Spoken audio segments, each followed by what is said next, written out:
wraps up his opening statement. We'll take questions for both student athletes. After the questions of the student athletes are done, we'll circle back with questions for Coach. Graham's over here with the microphone, so if you'd raise your hand, we'll get a microphone to you. Coach, the floor is yours when you're ready. Thank you very much. We're just really excited to be here. I think this is a testament to what our guys have been able to do this year. I think you'd be hard-pressed to find a better turnaround, one-year turnaround in Division I baseball this year. And so for our guys to get to this point of the year and get that recognition for what they've been able to do, and the benefit to me for them is to go through this experience.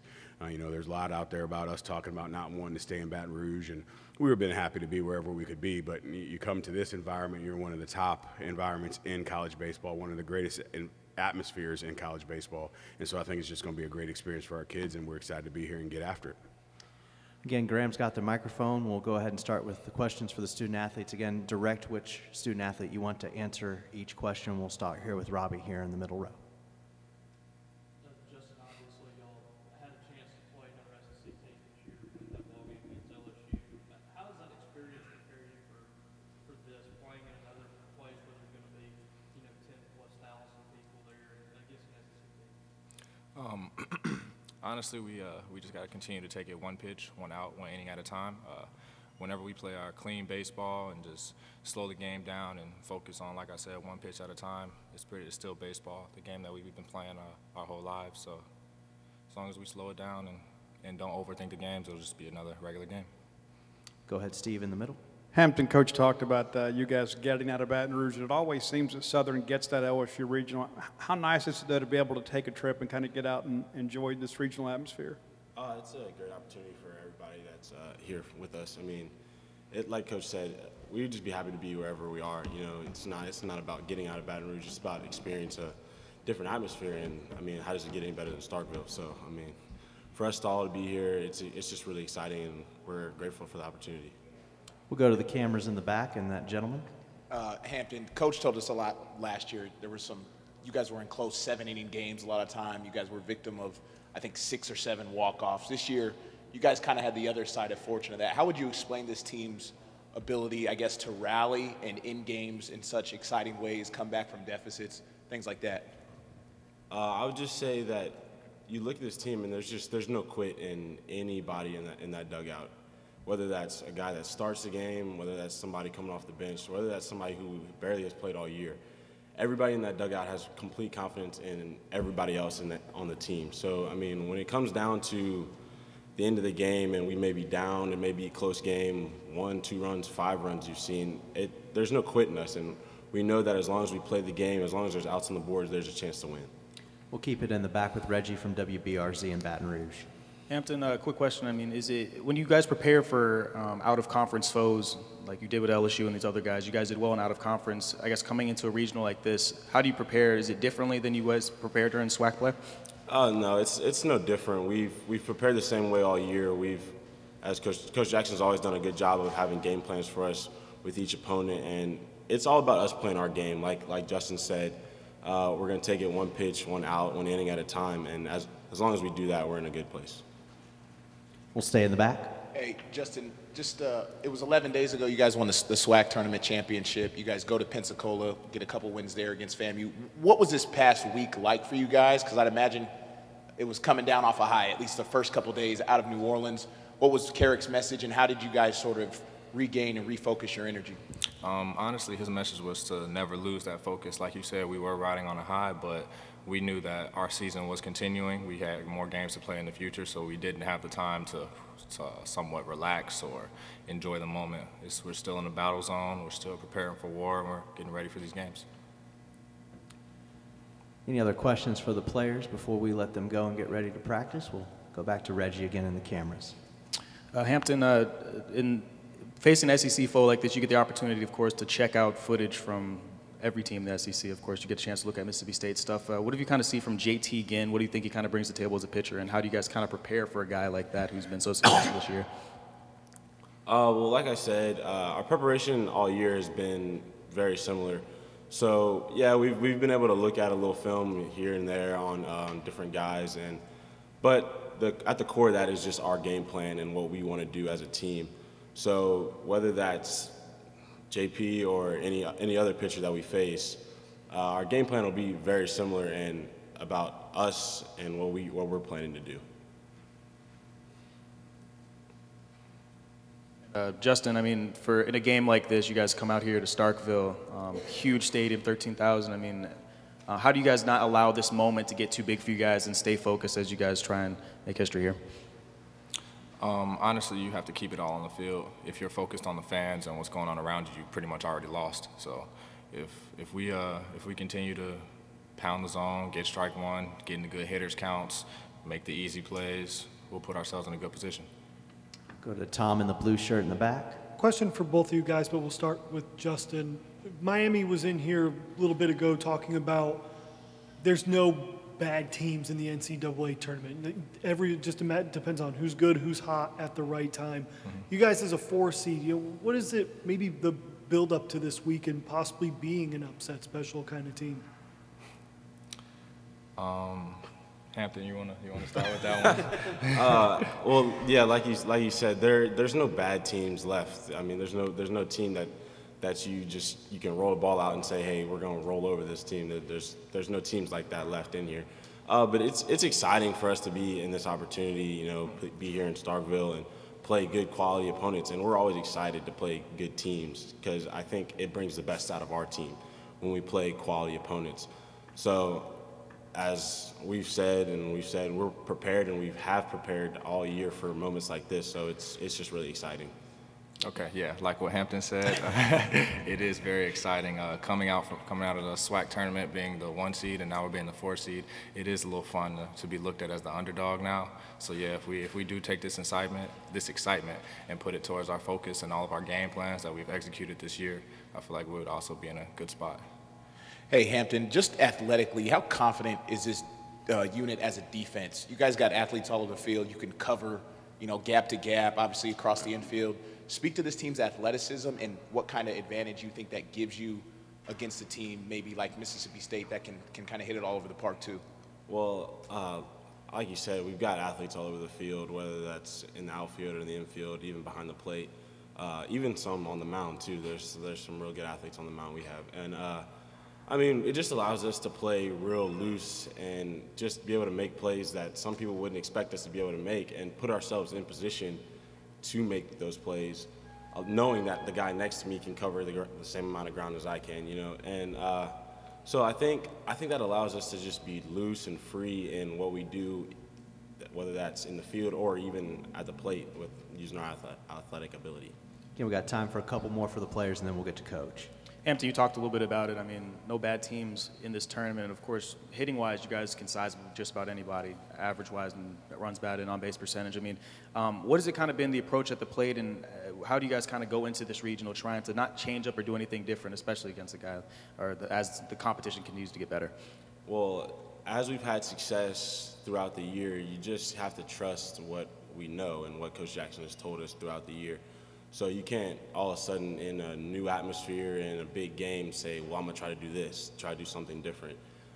We've prepared and we've done what we have all year, and we've had success with that. So continuing into this game, we try to be the same and do exactly as we've done all year, keep with our approach at the plate, whatever that may be, and just continue to drive and push the success farther and further down the road. Anything else for the players before we let them go? All right, thank you, fellas. Thank y'all. Have a good weekend. We'll see you around. An opportunity, first off, to go up against another SEC team.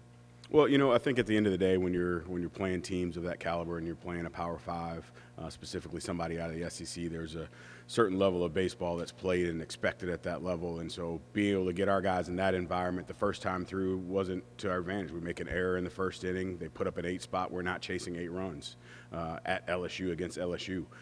Then they come to our place and we get good pitching. We play good defense. We have quality at bats. And so I think what it proved to our guys is that the same message I've been telling them all year: go out and play the game clean. I don't need you to be a superhero.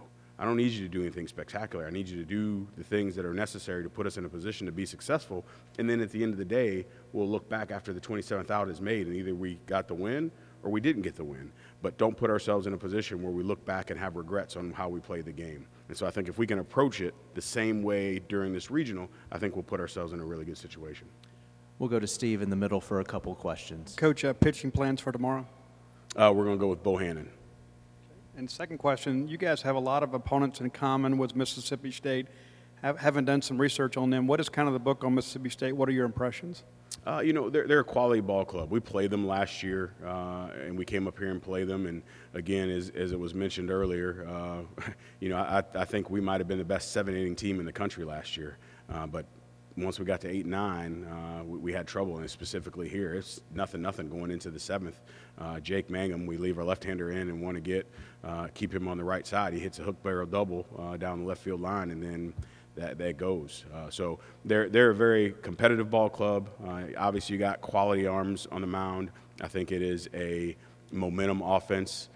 Jake makes that thing go.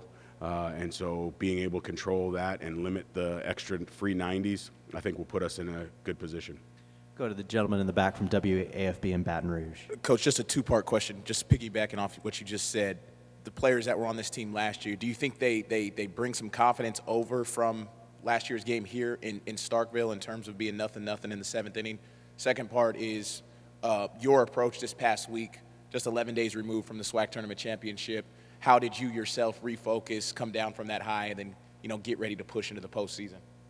To answer your first question, I do think that there is a level of confidence of being able to go out and be competitive. When we were here last year, the stadium wasn't completed. It was limited seating. This is going to be a whole different beast for them. Even when we played at LSU midweek, you get 5,000 or 6,000 people. You don't get 13. And so that part of it is going to be, I think, our toughest opponent, if you will, is being able to get them in this environment and stay in between the lines. And if they can stay in between the lines and not worry about anything else that's going on outside the lines, then I think we can put ourselves in a pretty good spot. We'll go back to Robbie here to Coach's right. Coach, what are your impressions on the freshman Ginn and kind of the challenges he's going to bring to that lineup tomorrow? With where I was previously with the Boers Corporation, I had a chance to see JT through high school. And so knowing that he's a competitor, knowing that he's got good stuff, and that he's going to go out there and he's going to give his best competitive effort, I think like any pitcher, he's going to give you pitches to hit, and you have to be ready to hit those pitches. He's proven, obviously, I don't know where he is right now, and I don't know if we have it in here, but he's proven that he can punch some guys out. And so when you get to 2 strikes, buckle up. Because odds are in his favor that he's going to finish that off. So being able to challenge our guys to have a plan that's going to go out and allow us to be successful and just be competitive with him. I think that any pitcher, that's the one beauty about our game is that's really the only time where it's mano-a-mano. When the pitcher's on the hill and the batter's in the box or vice versa, that's the only time you're competing against the other guy. Other than that, ball's put in play, it's you and the ball. You on the bases, those types of things. So if we can go out there and stick to our plan and be competitive, I think we'll have a shot. We'll stay in the middle with Steve. Coach, Roger Cador in Southern went to Cal State Fullerton and knocked off a 1 seed years ago, and there's been a rich tradition there with Southern baseball. How much of that kind of plays in, maybe to your mindset to kind of tell these guys, you know what, we've done it before, we can do it again? We've talked about that all year, and frankly, that's one of the main reasons why this job was attractive to me is because of what it was. And so for me, being able to get back to what it was and then taking it to another level is the ultimate goal. And so being in this environment is going to be the jump start to that, because now the things that I said on day one when I was hired have come to fruition. We want to be a team. We want to be the first HBCU to go to Omaha. We want to be that first HBCU to get a win in a regional, win a regional. So now we're starting to take those steps, and there's no reason for us to look back moving forward. We'll stay in the back. Go ahead. Coach, the way you guys have hit the ball this year, do you expect a game like this to maybe be some sort of shootout run affair, or do you kind of see it being a little bit more slow and kind of a pitching duel? It'll be a pitching duel if our guys go out and do their part.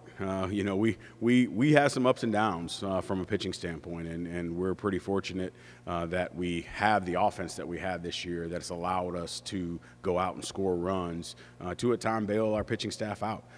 But when our guys are hooked up, they're pretty good. So it's one of those, when you look at what Mississippi State has done during the year, they've had some games where they've had some, boat races, and they've had to battle some guys, and they had some games where they've blown the doors off some people. So, and then they've had their games where it's been a 2-1, a 3-1, 3-2 type ball game. So I think it more depends on how we go out and how we go about our business that will determine that, because whatever we force them to do will be in our best interest with regards to not giving up free bases, not giving up extra 90s, all those kind of things. We'll stay in the camera wells to the right. Coach, obviously offensively, you're going to be able to lean on guys like Tyler, Javion, Kobe, some of the guys that are in the top of your order. And in something like this, though, against a big-time opponent, how important is maybe sort of an X-factor guy that might not have gotten all those at-bats, but to come up at a clutch situation and move runners over, put a bunt down, score a guy, stuff like that? How important is that in a situation like this? I think it's important in any situation. I think the one thing that, when you look at our numbers, and I haven't actually done it that often this year, but when you sit here and you look at the numbers that are in front of me, you got two guys that are in our lineup every day that are hitting below 300. We got an on-base percentage of 413. We stole 136 bags on the year. So we're pretty balanced from top to bottom. And the reason that works for us is because that gives an opportunity for any guy to be that guy at that moment. We don't, when you look at Javion Williams, who for the most part has been hitting in the 9-hole for us, he's hitting 385, and his on-base percentage is 466, and he's got 27 stolen bases. So when you can have a guy in the 9-hole doing that for you, then that allows you to have some balance top to bottom. Again, questions for Coach? Got time for a couple more. We can get the microphone to you. Okay, go to Tom here in the blue, in the middle of the cameras. Coach, the two guys just mentioned it. Obviously, you're conference champions, but now you're a 4 seed. What's maybe some of the approach this week as to maybe confidence-wise? What does a conference tournament do for you going into this, even though most people would say, 4 seed, in terms of maybe pulling off an upset against a one? What are some of the things that maybe go in this week that could contribute to that? Well, I think it's twofold. One, being in last place last year, coming into this year, knowing what we were capable of, you walk into this year at the beginning of our season feeling like the underdog, right? We were picked last year. We finished last. This year we were picked to finish second to last. So you walk into our regular season with a chip on your shoulder. Then as we started to develop and go through conference play, and we started to have some wins there and had some early success, then they started to have a little bit different of a belief system. And then all of a sudden you go and you beat a Northwestern State at Northwestern State. You have a chance to beat them twice, and we miss out on that opportunity. Then you go up to Memphis, and you beat Memphis, and you have a chance to beat them twice, and we miss out on an opportunity. And then you beat LSU, and then it kind of switches a little bit, and it changes over to the idea of, hey, man, maybe we are really good at this. And it's a message that I sent to them, was trying to get them to understand all year, was we have a chance to be really, really good, but you guys have to believe it. And then once they started to have that belief system, then it put us in a position where we would go out in games and we would handle ourselves accordingly. So coming into this environment, being a 4 seed, but yet still being an HBCU, you're going to always be an underdog. There's never going to be a situation where we're going to go into a regional, not in the short future anyway, that we're going to go into a regional where they're going to say, hey, you're a number 2, you're a number 3. So when you're in that type of situation, you're always facing that outside of conference. And so what I wanted our guys to understand was, in order for us to be taken seriously, our game has to transcend just our conference opponents. We have to prove that we can go out and be competitive against people outside of our conference for teams and people in the nation to respect you and how you go about your business. And so I think this is kind of that first step, if you will, of doing that on a national level. We beat LSU during the year, and it was local, and people talked about it. And I told our guys, hey, I've been on the other side of that, right? 2015, my last year at Missouri, we won 6 out of 10 weekends. We won 15 games in the SEC. We were the first team in the SEC to win 15 games and not make a regional. But we got swept by UW-Milwaukee. We split with Pine Bluff. We split with Air Force, and we lost to Arkansas Little Rock. Those 6 games cost us. And so delivering that message to our team is, you can play spoiler because nobody's expecting you to do more than that. So now we're coming into this regional. We have good offensive numbers. People are starting to take notice of what we're doing. But at the end of the day, we're still the underdog. So they're going to carry that with them always and hopefully put us in a position to go out and do something that's not been done before. Go ahead. Coach, what are you hoping to see from Jerome starting on the mound tomorrow? And just what does he kind of bring to the table that, I mean, makes him such a weapon at going against a team like Mississippi State? When he's on, he has a really, really good 3-pitch mix. Throws the change at any time, can spin the breaking ball, pitches both sides of the plate. He can field his position, and then being left-handed, they're always a different animal to begin with. So if he can go out there and kind of get in his rhythm early and establish his ability to throw strikes consistently, then we're going to be in a good situation. Anything else for Coach before we let him go and get ready for practice? All right, thank you. Thank you. Thank you.